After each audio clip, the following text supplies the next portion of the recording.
right, we'll give everyone another minute.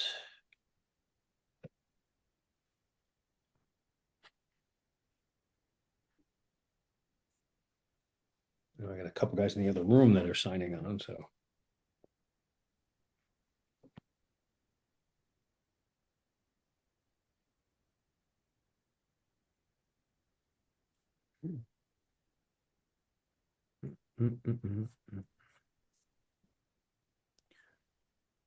Yes, Katie.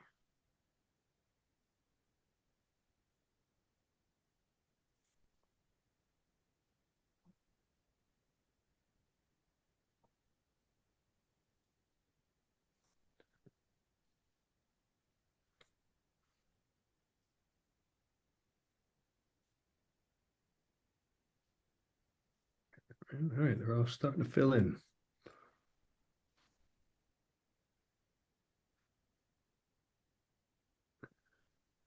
Sorry about that. No problem, no problem. All right, so if you can have your cameras on, please do. We're going to start in 1 minute. So look, you're under multifamily now? Yep, multifamily. So usually I could put a price range in, all that stuff, but like. Okay. All right. So, oh, we got Tim's coming in, my buddy Tim. All right, we should have David in here any second.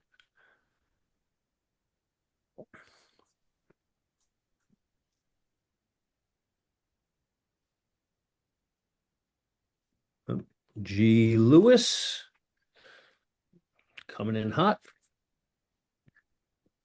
All right. Hey, look at that background for Gordon Lewis. I figured you like that. I got to get it cropped. I don't know what's going on. Oh, you're going big. I like it. What's going on? Yeah. Nothing. Everyone ready? Sir. Okay. Yep. So I've never done a class this way, but I thought it'd be interesting. I sat at a listing appointment for 2.5 hours. And as you guys know, I'm a big proponent of using a plot note, and there's David, and transcribing as many conversations as possible so that you can remember what you said. You can create amazing presentations for your clients. And also it can dissect what you did well and what you didn't do well. So I asked my system to take out all the things that I said that were helpful in me gaining the listing.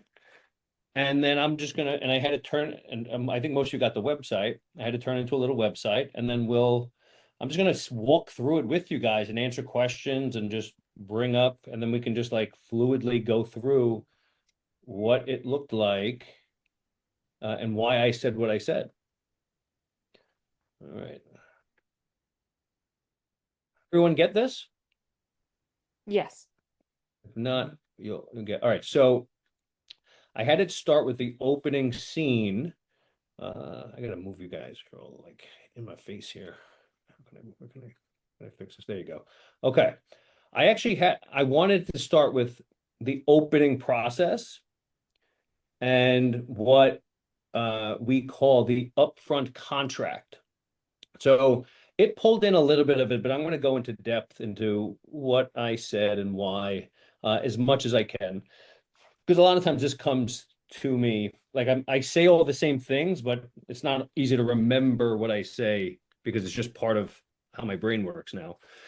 All right, so the open sequence, it says the warm entry.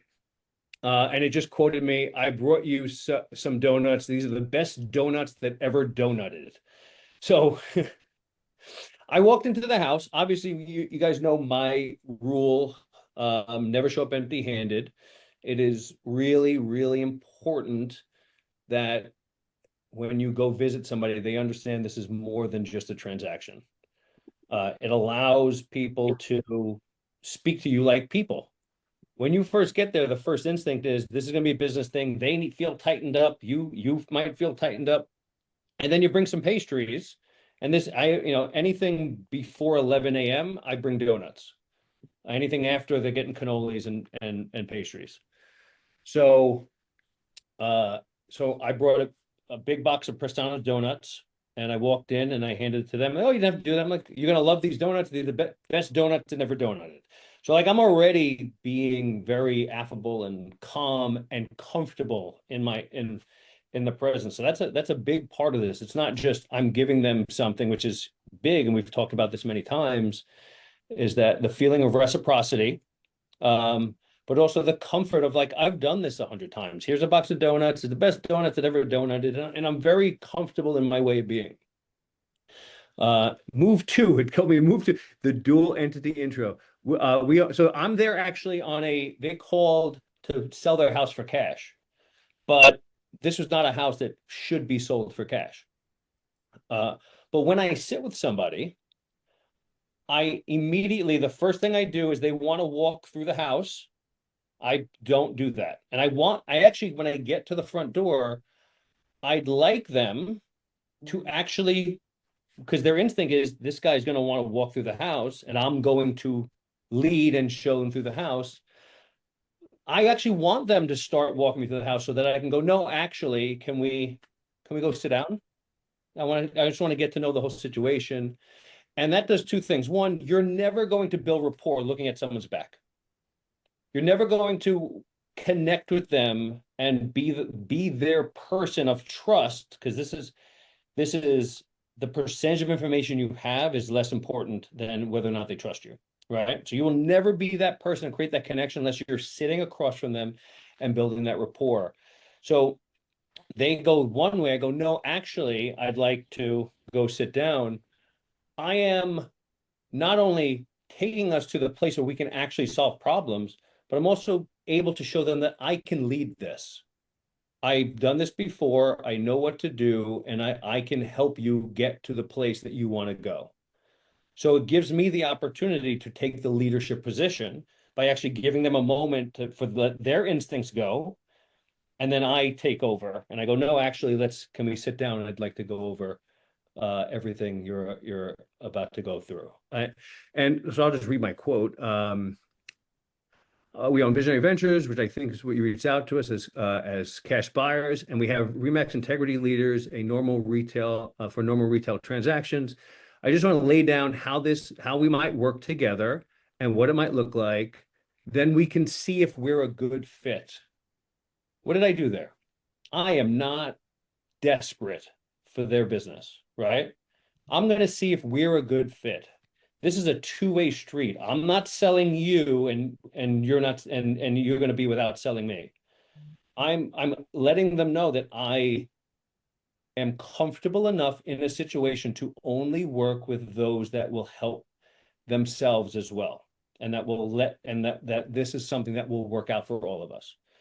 And that is really, really guard dropping for everybody, for me, for them, because if they know that if this doesn't fit, I'm good. It goes both ways. They get more comfortable because they know it doesn't have to work, that I'm not going to be pounding them or all over them, and they don't have to keep their defenses up. I'm like, I don't even know if we're going to be right for each other.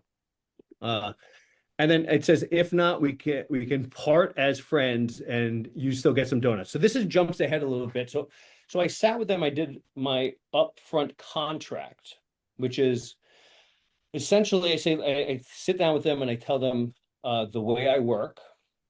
And I say, typically in these conversations, we usually decide right here whether or not we're a good fit. And most people want to be polite, and they will use words like, I have to think about it, or can I get back to you, as a really soft no.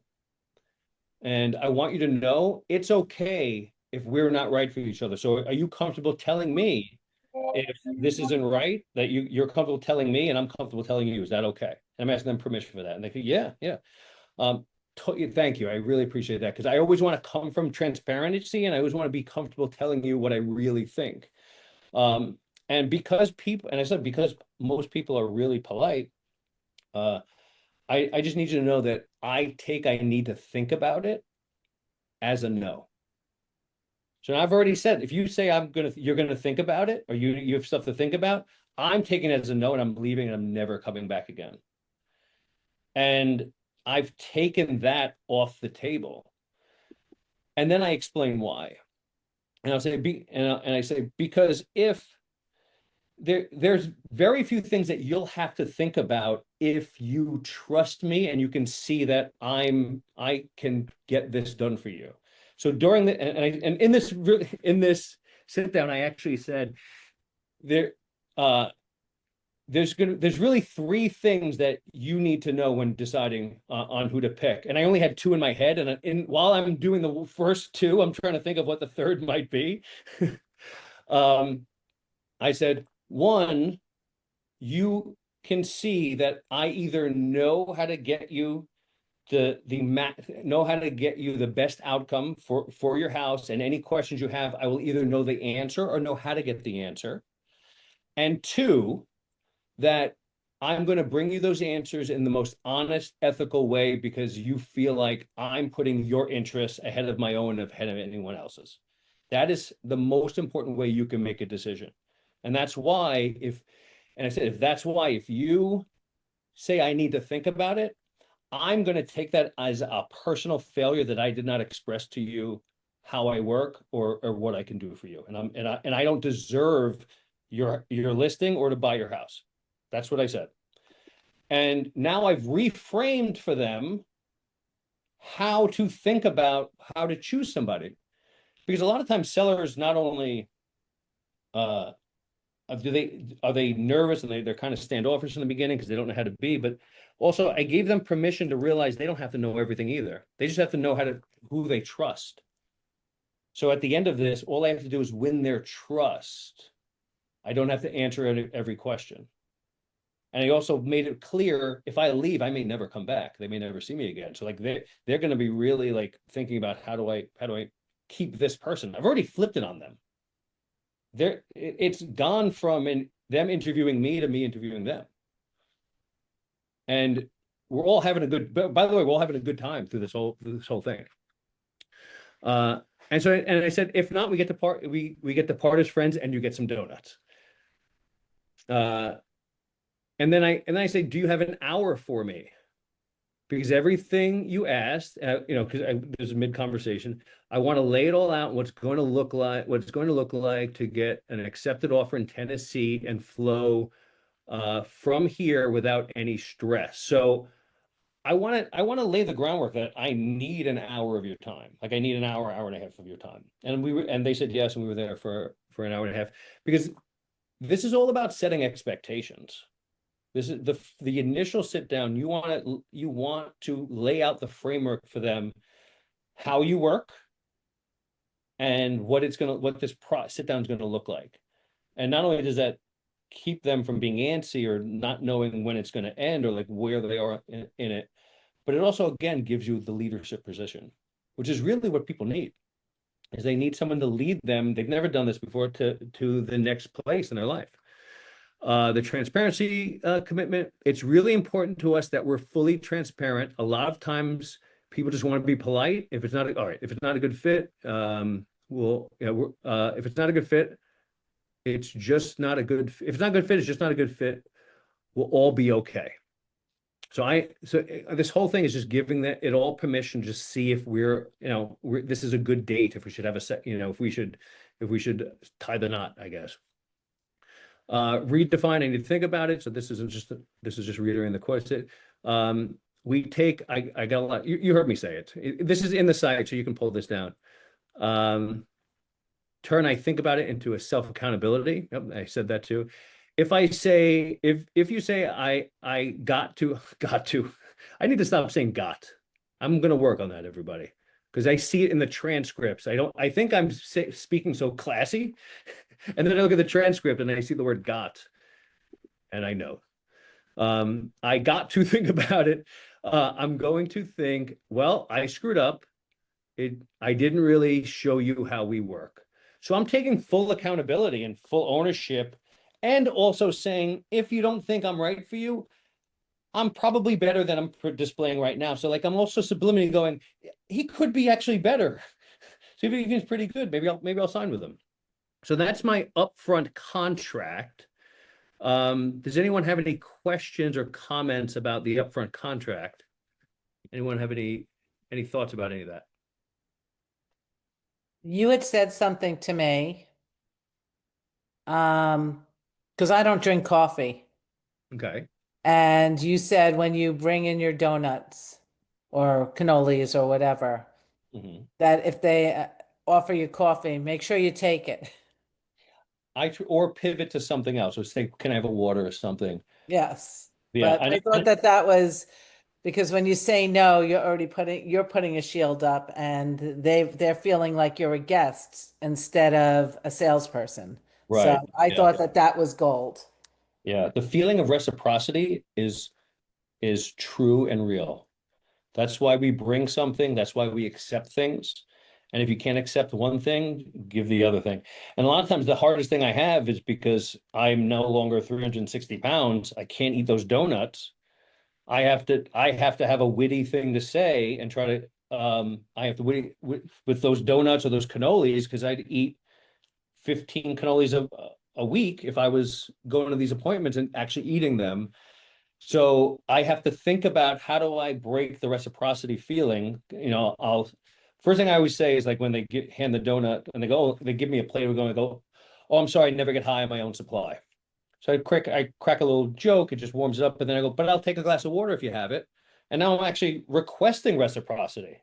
And they go to the fridge and they get me water and they're handing it to me, and now we're creating that relationship. So it is important to build that and create that.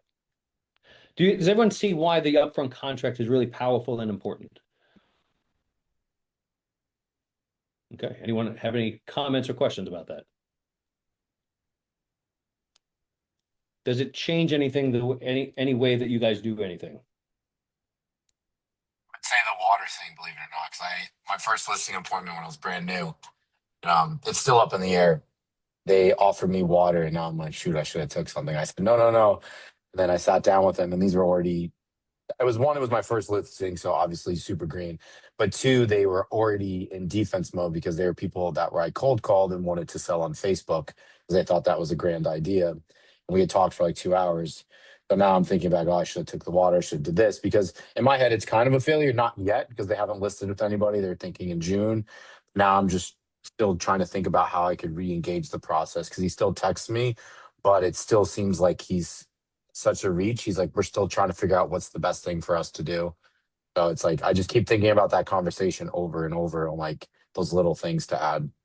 Yeah, I think one of the most powerful things we see in our business is the pushaway. That is real. Like as much as you can actually create distance and let them know it's okay to not work together, the more they're comfortable getting closer.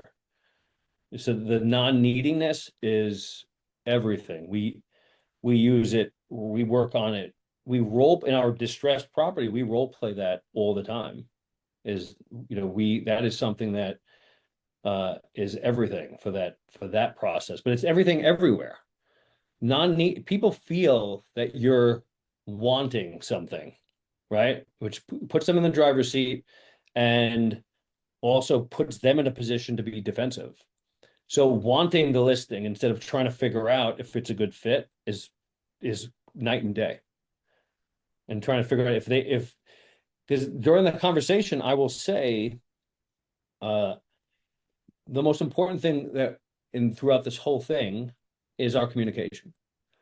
It doesn't matter how much I know if we don't feel connected and you don't trust what I have to say.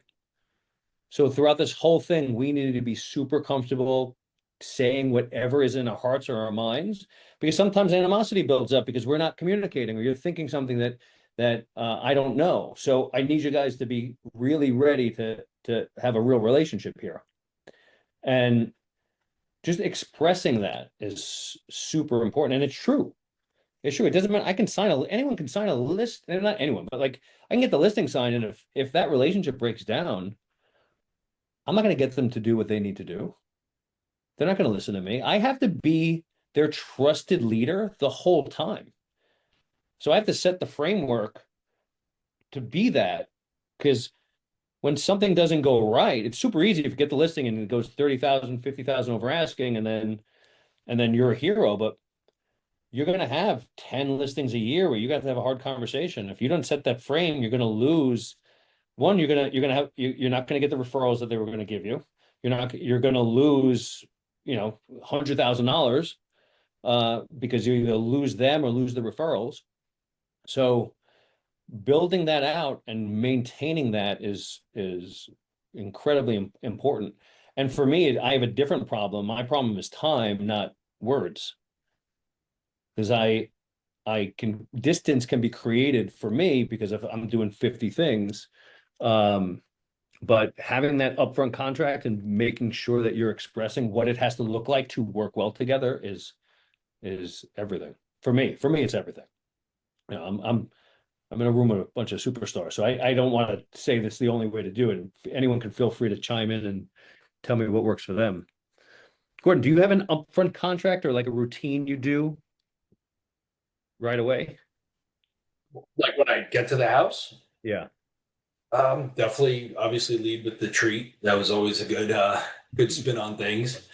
And I agree. I've always done the house tour first, but as of the last year or two, not every time, but I try to take the control and get to the table and chat a little bit. So pretty similar, and definitely the same approach, like very non-needy. It does, like you said, I send upfront the pre-listing package, and then also that coupled with the non-neediness, it does like 90% of the heavy lifting. Like my listing appointments have actually gotten like a lot shorter.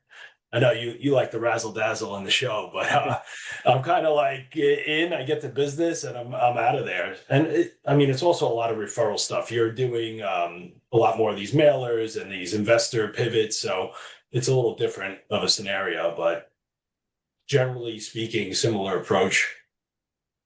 Yeah. Cool. Karen? So I'm come from a nurturing standpoint when I go in. I, like you, whatever they want to do, I do the opposite. So if they want to sit down, I'm saying, let's look at the house first. If they want to show me the house, I'm saying, let's sit down first. And I just try and get to know what they are looking to do, get to know them and their goals and what they're looking for from me, but at the same time taking control of it.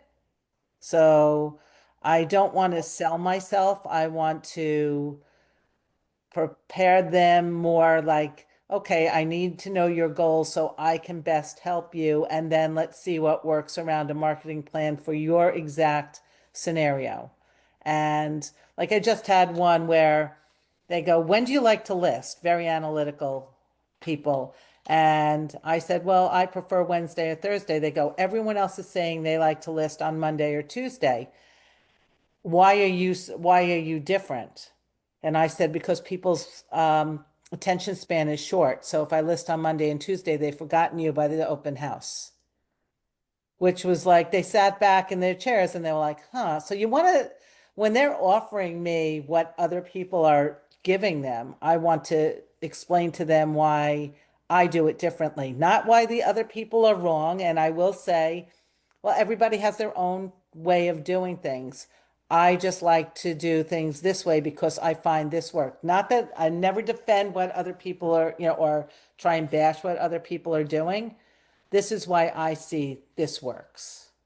So, Can you see any usefulness in when you first get there, framing out what the whole sit down is going to look like?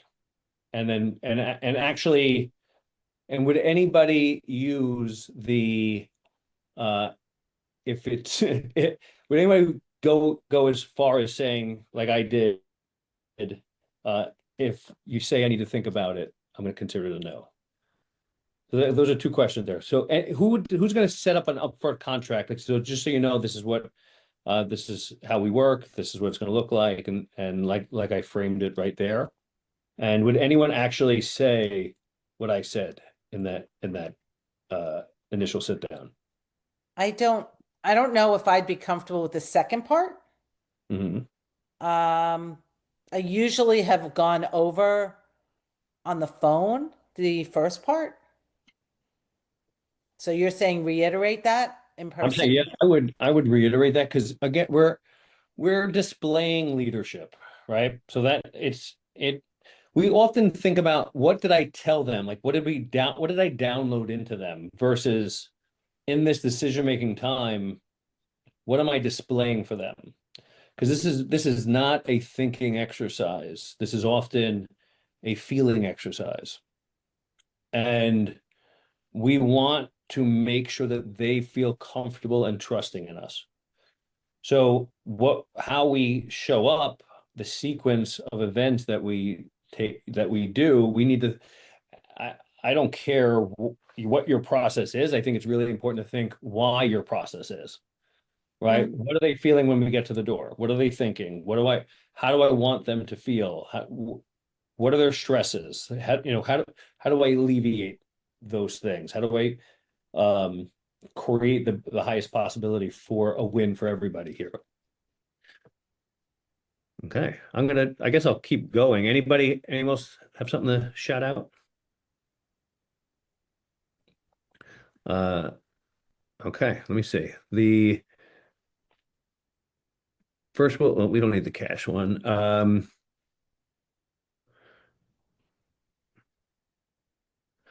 Bird safe, we don't need that. If you find something this weekend and you fall in love with it, call me. Because so like this is the conversation was if they find something you this weekend and you fall in love, call me because you're going to have work to do if you want something now. I'm guiding them. They already had a realtor looking for them in Tennessee, and they're not ready yet. So I'm just setting the stage to get a listing signed there because they're already taking actions and financially it's going to be a jujitsu match to try to get this done. I saw Seth smile on that. I didn't realize I was talking to a jujitsu guy in the room.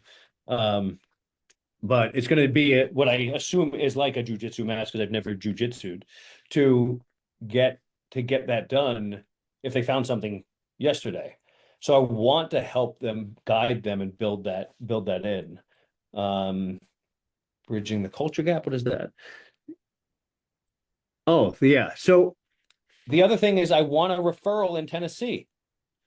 So they're working with somebody who works part-time.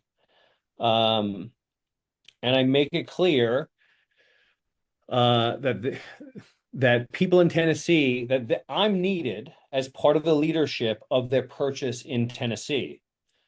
And that's really important for me to express to them because the reality is we in New York are dysfunctional. The whole rest of the country goes, I'd like to close. Okay, you can close in a month. You can pick your day and you can actually show up and close that day. And the rest of the country doesn't know what we're doing over here. And they assume something is wrong. So I need to let them know that we are uniquely dysfunctional here in New York State. And I'm going to have to work with whoever is helping you buy a house there, communicate with the listing agent so that they understand that this is not a you problem, it's a state problem. And that we have what's called an on or about date, and we're not going to know when we're actually closing till like a week before the closing, and things are not falling apart, just the state is falling apart. So part of this is also gives me the opportunity to step in and go, I also have a lot of connections.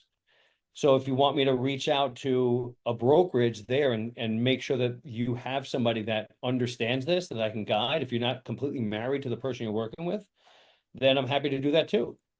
And now I get a referral fee for making that connection. And I have more power because they're going to want to talk to me because I gave them a referral. So they're going to be open to having a phone call and keeping things going. Don't spend $1 to get 50 cents back. That's just me telling them where to spend money. I'm walking to the house now. Engineering a feeding frenzy, 50 deficit reality. So part of what I'm doing, and we'll do, we're going to do a listing presentation in the class, in the office, one of these months on the agent mastery course, is, and I'm sure it's in here somewhere, and forgive me for jumping around, is how do we dispel listing price? How do we not get caught up in what the seller's numbers they're fixated on? Because often they're fixated on the wrong numbers and the wrong process, right? And we're in good guy mode. Oh yes, okay, yes. I just want, just sign here, please. Yes, I'll do that. Or we're in argue mode. You don't know what you're talking about. Let me show you the comps. Let me, this is the reality of what it really is. And now we're an adversary instead of an advocate, right? And neither one of those are good. And we often think those are the only two options. I had to build a different option. So what I decided I wanted to do is show them what reality is in a way that helps them disconnect themselves from the price that they're thinking of. Because it's whatever number they're thinking of is arbitrary. As we're in this, we all know the value is the value. The world's going to tell us, right? So why are we arguing an actual number that we don't even know what the outcome is going to be until the market actually shows up and tells us? We deal with imperfect information. We look backwards on timelines. If something sold a month ago, that means it was listed a month before that, and then it was listed 4 months before that or longer. So we're looking at 6 months ago. This is what that house was worth. This is what the market said that house was worth in that little snapshot of time. So we're all dealing with incomplete information and using our best educated guess on how to pick a price. But what if it was simpler than that? And what if we can articulate it in a way that takes them out of the actual number? And that's been transformational in my sit downs with people, because I don't have to get in a conflict with them anymore. I just have to talk to them about maximizing their circumstances. I want to put them in a position to get in front of the most amount of people most likely to buy their house. I say that sentence probably just under 10 times a listing appointment. So, and I want to decouple their brain from the actual asking price, from the listing price, or whatever price they have in their head. And I will do, if they say, and when they say, we'll start here.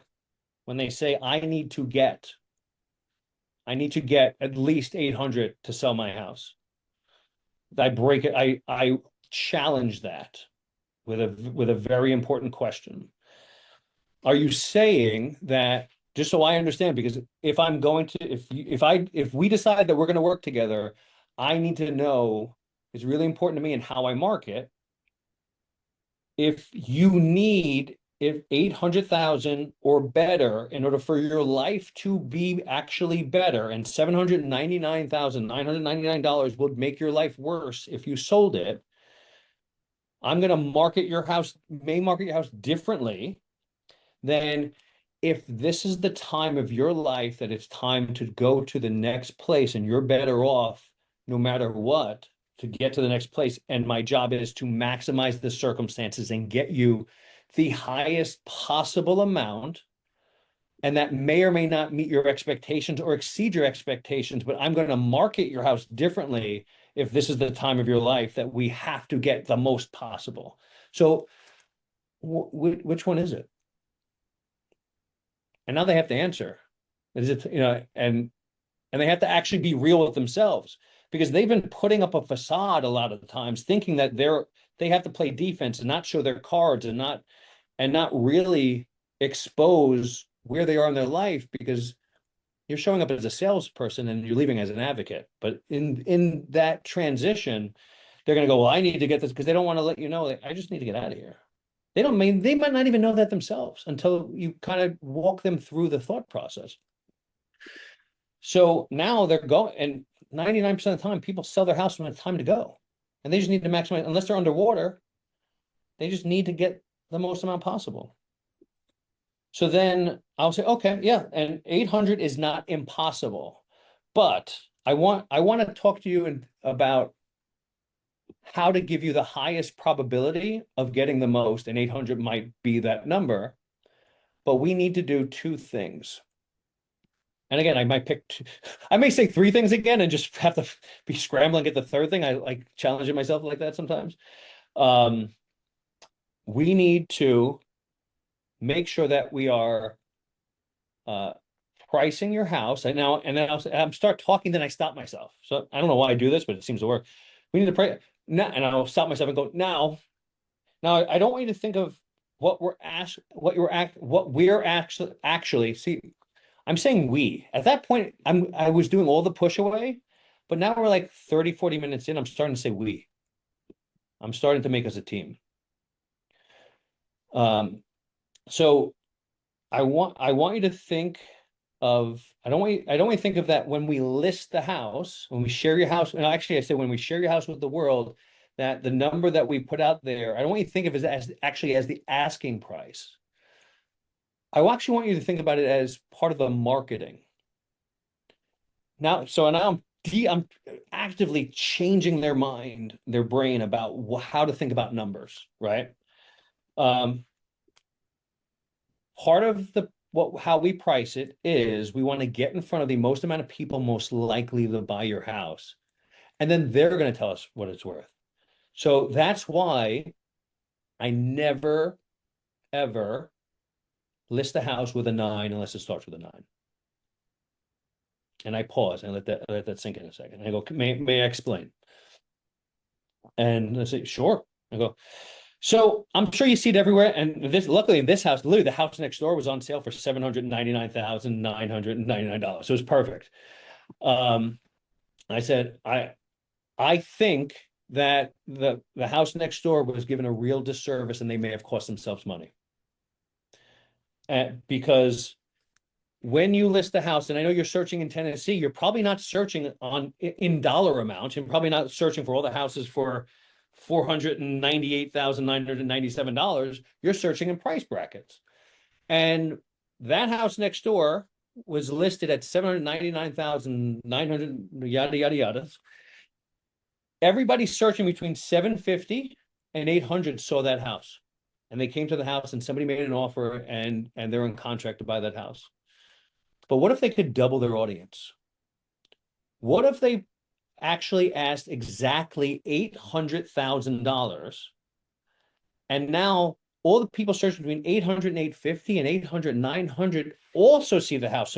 So what they did was they cut off half their audience. They cut off the rich half of their audience by cutting that dollar amount off, because of an old 1950s marketing strategy that doesn't work anymore. Because it used to be that you used to go into a deli and you wouldn't buy for some reason, you wouldn't buy a bottle of water for 99 cents, for $1, but some reason you paid 99 cents.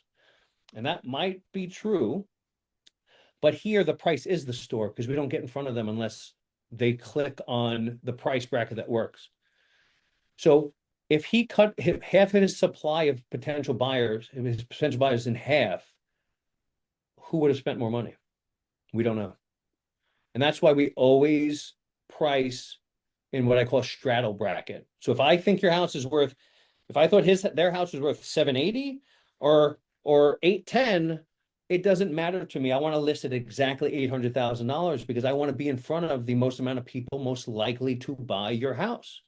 And that gives you the highest chance of maximizing your circumstances. See, I run through those sentences constantly, those same repeatable sentences, because I'm ingraining in their head a different way of thinking. Not, you should list at 750, or what I think you should do is list it at this number. I'm taking their brain completely out of that and bringing it into process. How do we win? How do we get in front of people? They're no longer trapped on numbers. And then the second thing is the way the way I am able to keep the price from not getting out of control. And people go, well, you know what? I want 850 for my house. I want 900, and I don't think it's anywhere near there. I say I totally get that. I said what we want to do is make sure that part of my job, I put my hand on my chest. Part of my job is to make sure that I am putting you in the best negotiating position possible. That is one of the most important parts of this, because it doesn't matter if we list your house and we share your house with the world for $850,000 and someone says yes, if it doesn't appraise for it. But here's what one of the most important things to do is, I want to price your house at the straddle number that we pick, at or below what it might appraise at, so that if and when all the people come, because we're on the straddle bracket, we're getting in front of the most amount of people most likely to buy your house. When all those people come and they fight over it, and it gets pushed up to maybe that 850, maybe more, maybe less, and we accept that offer. Every offer comes with what's called every contract right now comes with an appraisal contingency clause. And I'm speeding through this, so I have already maybe covered this. Comes with an appraisal contingency clause. When somebody goes over the asking price, we get to ask them if they're going to buy the house regardless of what it appraises at. And then we can say, look, we're saying the house is worth 800. You're the one saying it's worth 850. Are you willing to pay the difference if it doesn't appraise? And more often than not, those buyers are going to be willing to, because they know they have competition and they know they might lose the house, and they're pitching themselves living in that house for the next 30 years. But if we asked 850 and they said yes, we don't get to take that out. And now if the appraisal comes in for less, they get to renegotiate with us. And now we're in the worst negotiating position, because now it's just us and them versus them being afraid of other people getting the house. And you've lost 2 months and you're ready to go to the next place. So you might have to lose that negotiation. So part of my job is to making sure you're in the best negotiating position possible, so that if and when it goes to that place that you're hoping for, that we'll actually get it for you. Does that make sense? You guys have any questions? I'm saying to them, but you guys have any questions? And that decouples their whole brain from the whole thing, and puts them on board to not fight for the wrong price. And one of the other things I'll say as part of this and before this is, I'll sneak this line in. Right now, the culture on Long Island, buyers are still looking at houses and assuming upwards. So when we ask for a number, when someone lists their house for $500,000, all the buyers are looking at that house and going, I can't pay $550. They're already putting higher numbers in there. So if you raise your number hoping that they come down, they're already saying a higher number, they're just not showing up. So I've already kind of built that framework in there too. So I'm helping them walk their way into reality and be excited about it, and really understand how to create the win, because that's what we're really trying to do, right? Trying to do that for everybody. We're trying to build this out in a way that gives them the highest possibility of success. Any questions about any of that? Is this useful for anybody? Does anybody use this? I know I say this a lot. Definitely. I use it since you've been, especially with framing it with the appraisal negotiation, conversation to put yourself in a better negotiating position. Like, we're offering it at an appraised value, and if they want to bid it higher, then it's much easier and logical for the buyer to rationalize waiving their appraisal contingency when they're the ones bidding it up 50 over, instead of us starting there. And then they say, I'm offering asking, why am I waiving appraisal? So yeah, that's something I've been using for a while since you've shown me that. And it definitely resonates. I use that for the nines. I'm like, listen, we're not selling a sweater here. And that always gets exactly that. It gets a laugh. And that, because they're like, oh, they said, why not the 999? And everyone else was 999. But yeah, Yeah. you had taught many years ago, you had said that. And I used to be a 999 person, but yeah, I think that definitely the appraisal thing is huge, and I use that every single time. I'm like, we want to frame it so people are going to offer. And if somebody offers us $1 million on a 550 house, but they're not guaranteeing anything, is that the best? Even if that's the highest offer, is that our best offer? Right. So Yeah. it does make them stop and think. Yeah. The letting go of the nines, I love that one. I believe in that wholeheartedly, but also it's a differentiator. I stand out when, so now, even if they, you had to leave and someone else came in to do an interview, once they say, yeah, I'd listed at 799, they're gonna go, this guy's an idiot. Doesn't he know about straddle bracket? So like you're positioning yourself as the person in the know. So once it's you're leaving a little landmine for the next person, because everyone else is coming in with their nine stories, and they're just stepping on that landmine, and you're getting the call and getting the listing.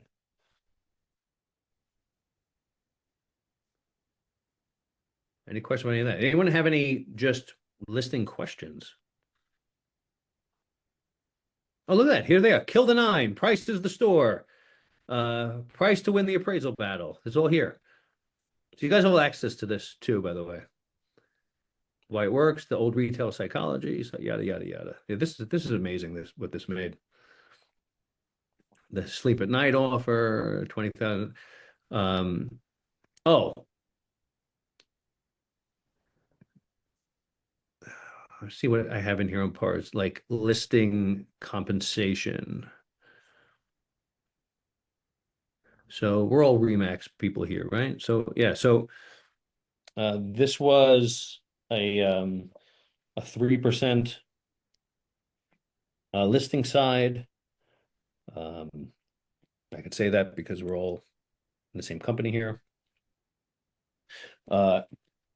It's super simple to get threes and fours and appropriate. I mean, we are elite agency. The only agents that work here are elite. So it's super simple to get threes, especially with the changes, threes and fours. I'm talking about on the listing side. Since they broke up the difference between listing side and buyer side, it's just the numbers seem lower. And we explain everything the same, the process. They understand what it's gonna cost them, but we get to say it's costing 3%. Because the buyer is responsible for the other side. And then we can make the argument, and you can go either way. I'm 50-50 on this. Sometimes I'll say we're not going to offer compensation, and then we let them write it in, and then I prep them on what that looks like. Or this is why we want to offer compensation. But either way, we've split it up in a way that they're good with paying 3%, where it used to be like the market here was if you charge more than 4%, like it was the culture of the sellers. If you charge more than 4%, you needed to, like, it was in their head that was unfair, which it wasn't and isn't. But especially for the value that our company brings, it's definitely worth it if you're a Douglas Elliman agent. But we bring the value we should be asking for the compensation. Does anybody want to hear anything about that? Anyone else want to talk about their listing compensation conversations? No, I'll crickets. just say I've been getting 3 on the regular basis on the list side, and it's from what you just said, with just separating it from, the buy side, and it's very quickly like, this is what it is, and then you have to decide if you want to compensate a buyer's agent, and it's like, it's something I picked up from your previous conversations, and it's that quick, and we're just on to if they should pay the buyer agent, what they should pay, how much, if they want to offer it or not offer it, and the list side is already forgotten about in the same breath. Yeah, yeah, yeah. It's a beautiful transition. And I'll often say it's up to you. And sometimes I actually rather just mark it not offering compensation and let them write it in.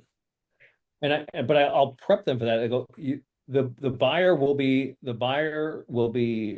responsible for compensating the buyer's agent. Sometimes they will work it into the offer, so it's financed. So you'll know, and so really, I'll say what we care about the most is, what are you netting? How much are you putting in your pocket? And then I'll tell a short anecdote. I go, it's not unusual for there to be a basket of offers that we get on your house, and they're all clustered around the same space. Then you have that one buyer that will offer $30,000 or $40,000 higher than everyone else, because they're not going to lose this house. They lost the last 3, and they're just not going to lose this one. And so they're going to spend a significant amount more amount of money on to own your house, and that buyer's agent might put a 4% commission in there. We don't care, because you're putting more money in your pocket. Who cares who else gets rich if they're bringing a win for everybody? And so really what we care, and I'll say that really what we care about is what are you netting? They may and they often do finance the buyer's agent's commission, because it's a lot cheaper to put it into a loan for them and just raise their mortgage by $20 to pay the buyer's agent than it is to come out of their pocket. So they will often write it in there for that reason. So now I've prepped them for that, and that's all the stages set for down the road for that conversation. Yeah, probably a lot less rocky when the other, the buyer agency compensations start coming in at 2.5 or 3. It's not like, oh, Pete, you told me we were going to offer 2. What is this? Right. Yeah. I'd rather them just write it in and be done with it. Yeah. Any question on any of that? Has anyone looked at this website I made? I clicked around on it. It's pretty cool. Yeah. It was what did you use for that one? And I use anti-gravity. Another new one. I'm gonna do I think Friday I got booked for, I have to do something for me, Lexi, and Sandy. And I'm like, I gotta do it on anti-gravity. Why don't I just have everybody watch me do it? And if I screw it up, that'll be fun too. And I'll just do it real time. Do it live. Yeah, we're doing it live. All right. There's anything in here that stood out to anybody on my quotes on there's so many. I had to narrow it. It had 63 at first. I had to bring it down to 70 something. By the way, I suggest everyone applaud notes their conversations. When I first get there, the first thing I tell people is that I'm going to be. I ask them, do you mind if I take notes? I have an AI note taker, and I say, I can't read my own handwriting, and I want to remember this, and I'll be able to send you the summary of everything we talked about too, so it's easy to remember. And now you have everything you need right there. It's I can't say enough about it, and you can see how you did. I suggest, and we might be adding this to the Zillow system, but we do that with our distressed property company. We want to hear every conversation, see how we can do better. Yeah, right? There's so much you can do with a transcript. You can create a presentation for your clients. you can ask yourself how you can be better. And and you could also have a memory of the whole conversation. You put it in NotebookLM and you have a memory of everything that was said so that you don't have to, I can't write anything down. So I can't write it down, but you don't have to find those notes. You go right into your system and go, what were their kids' names? And as simple as like, it would be nice to know their kids' names and not have to call them and tell them, I don't remember, your kid was was forgettable. You know?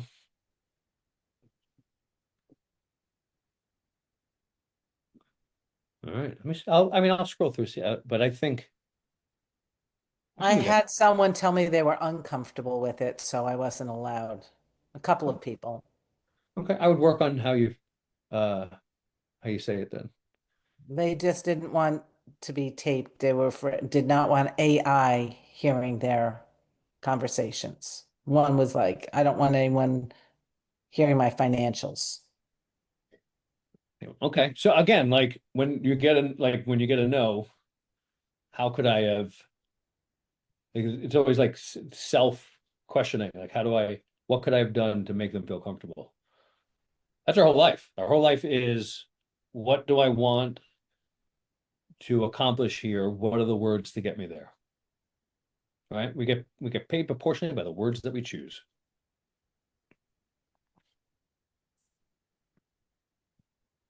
Sandy, you have any comments about all this? I was thinking about my listing that's going back up tomorrow, that they're way over, and the other side knows it, and I was trying to say to her, like, what exactly you're trying to do? If you're trying to get she wants 875.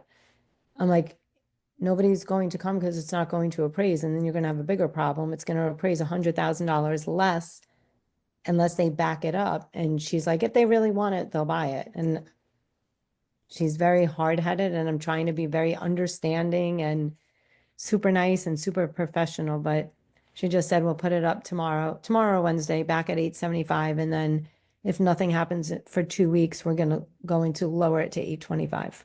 Okay. That was great, but okay. Like, this is an ongoing thing for a year. Right. And No listening at all. that's I usually, don't know how to get through to her. yeah. I mean, a lot of times it's trying to tap into where her pain actually is. Right. And I tried, I know where it is, but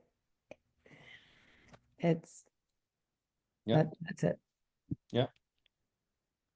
We no, I think we have a rule. We want to get to the pain in the conversation at least 3 times during a sit down.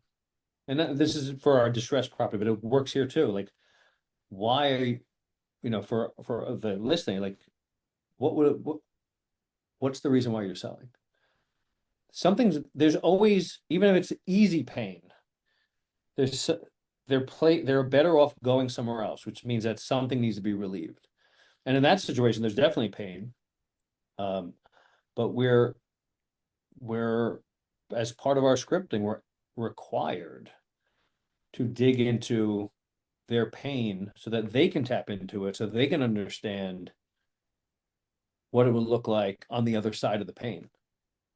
Her pain is that she has to give after it sells, no matter what, $100,000 to the other side.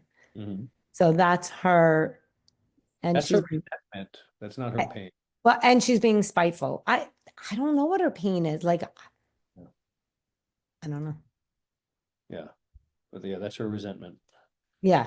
Yeah. So her pain is being stuck in resentment. Yeah. Her pain is being stuck in resentment, and what would it feel like to be past this so you can heal? I've tried. I told her my story. Mm-hmm. Like, look where I am, or, like, not saying, look at me, you could be there, but just kind of like, Yeah, but we ask questions to get them there too. Like, we tell our stories, we want third-party stories, or like for you, second-party stories. And then we ask them, what would it be like? What could it be like? I say it would be so freeing, like, but just That's so, not asking. So when we say it, it's coming from us. When they say it, it's coming from them. right, of We always think our ideas are right, course. right? We want them to have their own ideas by asking them through it, Oh, okay, okay. right? Yeah. Right. So like, What would Will, it you can look take, like, you can take two. I saw this. I'm stealing a TikTok, by the way. So this is, I'm going to sound really smart, but I stole it. You could take two Legos. We take two Legos, and we put them in front of our people, right? We don't put them together. We just leave them there. We take one Lego and we take a second Lego, and they grab it and they put it together. That's what we want to happen. That's what a conversation is. That's how we lead them to feel like they made the decision. When we tell them something, we may tell them this is where, we may go, this here, I did the Legos for you. Here you go. Everything's perfect. They won't accept the Legos, right? But if we go, here's one Lego, they're just there. I didn't put them there. I'm not putting them together. Like, they're just there. I'm just talking about this and I'm talking about this. And they go, oh, maybe this goes on this. Now it's their idea.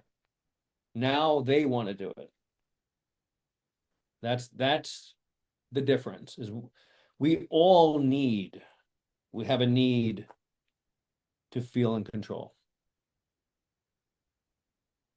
And especially when people are in distress, their fear, the trauma they've been through puts them in massive defense.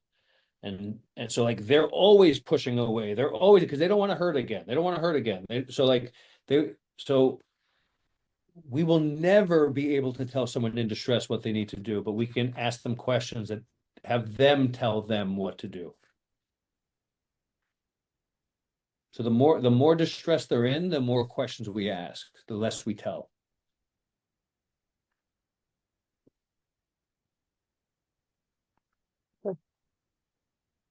Oh, that's an hour. All right. How did we do? Is this good? Very. Seth, did I cover? I know you had wow, my screen's got real weird. Did I cover some of the stuff you were hoping to cover? Hoping I covered?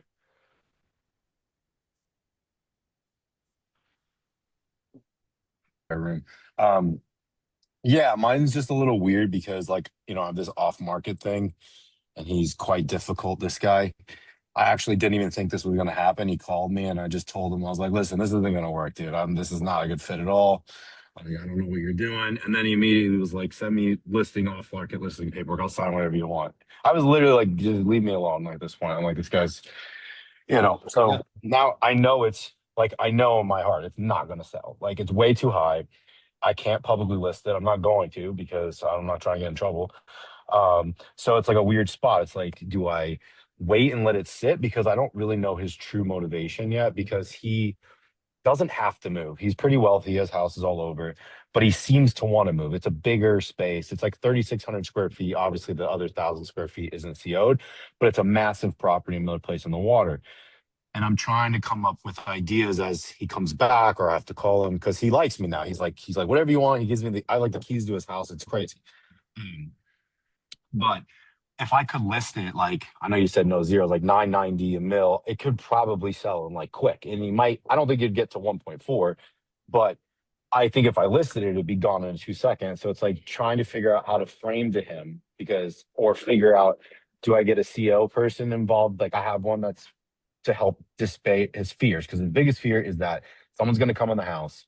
He thinks, like, he's like a tinfoil hat guy, that someone's going to come in his house and make him rip out his 2-bedroom apartment and kitchen out of the basement. So it's like dispelling that fear. So I think you have, and this is, you're grasping it all kind of like late in the game on how to handle someone like that. But I think you probably just need to, the cool thing is you get to be a kamikaze pilot now, because it's probably not going to work. And when it's probably not going to work, you get to say whatever you want to say. Mm-hmm. test a bunch of different things. I talked to Karen about this the other day. I actually came up in uh our Visionary Ventures meetings the other day. The beauty of this push away process is you get to say, listen, I don't think this is going to work because it doesn't seem like you trust my expertise, and you think that and you could just say whatever comes out of your mouth. And that worked before. I literally was like, works. I'm not taking this listing. And he begged me to send the paperwork and stuff. It was nuts. I was like, there's no way. And he's like, please just, I like you. I want to work with you. It was weird. Yeah. But Yeah. it's just, and I have other guys like that because I have this other weird Netherlands team that sends me leads, and they're actual listing leads, but it's the same profile of people. It's like, yeah, I'll take this amount for my house. And I've gotten better about it. I use, some of them won't pick up the phone, so I use the same process I used the other day, and I don't know, I have to figure out a follow up. This guy's like, I want 1.2 million for my East to talk at home. And I was like, you could send me the address. I could see if that's even a possibility. I sent him a detailed comp that he could read over. And then he's like, does this say 8? Does this say this? And I said, no, it doesn't say that. I said, these are, you have to separate listing price from what you're going to get. I said, 1.2 is not out of the possibility, but if you want, again, the most amount of people to walk through your home and create leverage, you have to find a number that's going to market it well. And then he was like, oh, that sounds good. I want to talk to you soon. And then, now I have to figure out a follow-up. Yeah. So I think you can use a lot of that upfront contract in those conversations. Mhm. Because then you go, listen, this is how I work. I want to make sure you're grounded in reality. And here are the questions I have. And you can ask them the question. Are you just throwing this number at me because you think I'm a salesperson and or do you understand that I'm a guide? I get very, I don't say rough, but I get very pointed with people when they get pointed with me.